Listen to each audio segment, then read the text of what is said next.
कामयाबी का भूत इस कदर सवार है, कामयाबी का भूत इस कदर सवार है, इश्क मोहब्बत और प्यार इसके आगे सब बेकार है।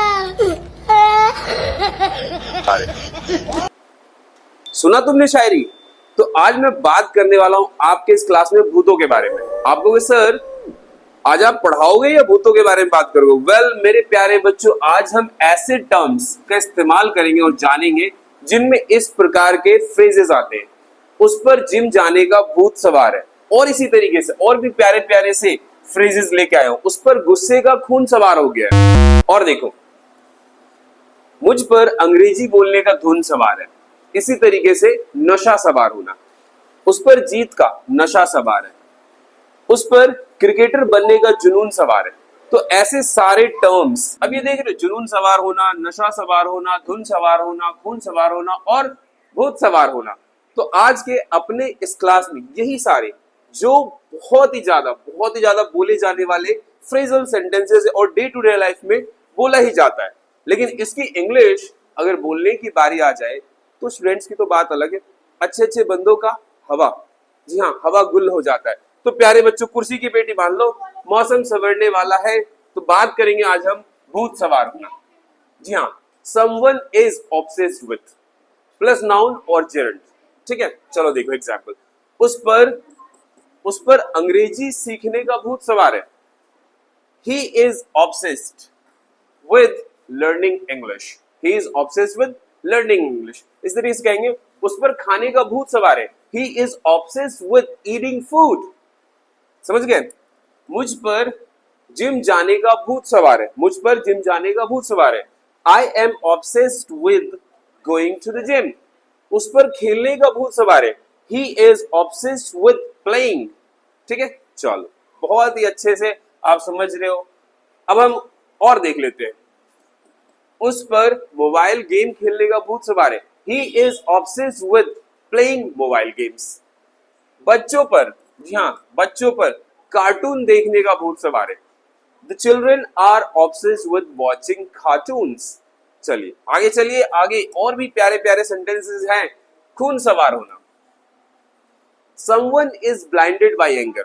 जब हम बात करें खून सवार होना, तो एक्चुअली में खून सवार होने का मतलब ये नहीं है कि खून अपने ऊपर डाल लेना। मतलब ये कि वो गुस्से में है, बहुत ही ज्यादा क्रोधित होना। क्या? बहुत ही ज्यादा क्रोधित होना। Someone is consumed by rage. तो ये दोनों में से कोई सा भी आप फ्रेज इस्तेमाल कर सकते हो। एग्जाम्पल्स, उस पर गुस्से का खून सवार हो गया है। He was blinded bye anger, है ना।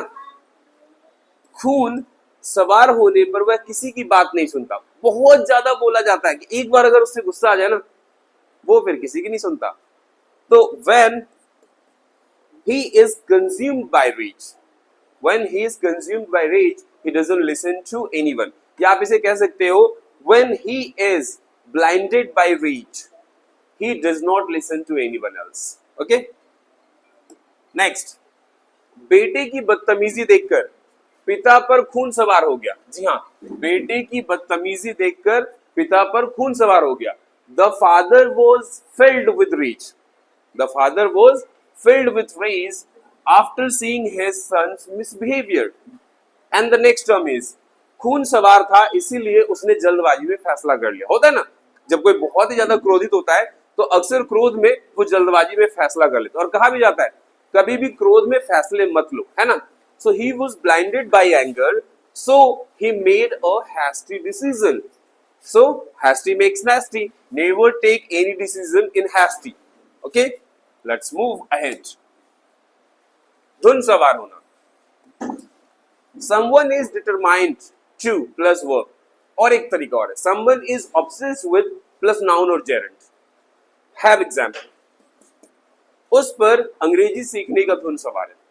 He is determined to learn English, और determined भी कह सकते हैं। He is determined to learn English, और he is obsessed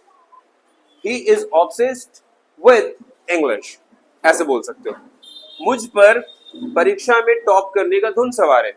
I am determined to top the exam. Next,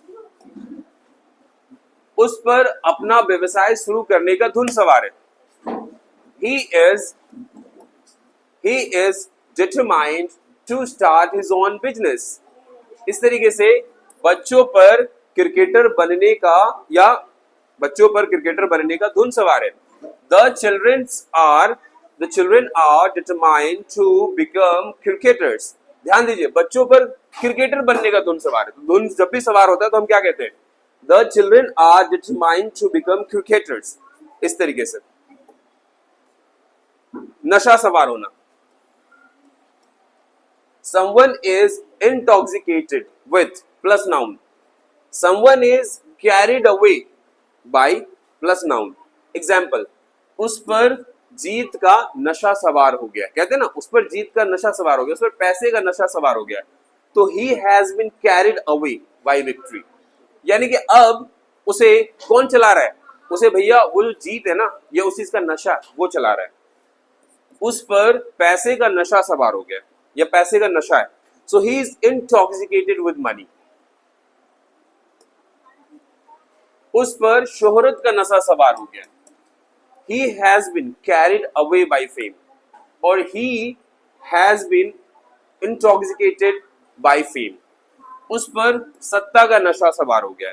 He is intoxicated with power. जुनून सवार होना. Someone is passionate about plus noun or gerund. या someone is driven to plus verb. Example, उस पर cricketer बनने का जुनून सवार है. तो he is passionate about becoming a cricketer. और आप ये कह सकते हो he is driven to become a cricketer. मुझ पर अंग्रेजी में धारा प्रवाह बोलने का जुनून सवार है. I am driven to speak English fluently. या इसका भी इस्तेमाल करके बोल सकते हो I am passionate about speaking English fluently. Okay? उस पर सफल होने का जुनून सवार है. उस पर सफल होने का जुनून सवार है. He is obsessed with achieving success. बच्चों पर विज्ञान सीखने का जुनून सवार है. The children are passionate about learning science. तो आई होप लेक्चर आपको बहुत ही ज्यादा अच्छा लगेगा और बहुत ही यूजफुल होने वाला है आज का लेक्चर. बहुत ही जल्दी मिलेंगे एक और अच्छे से लेक्चर में. All the best.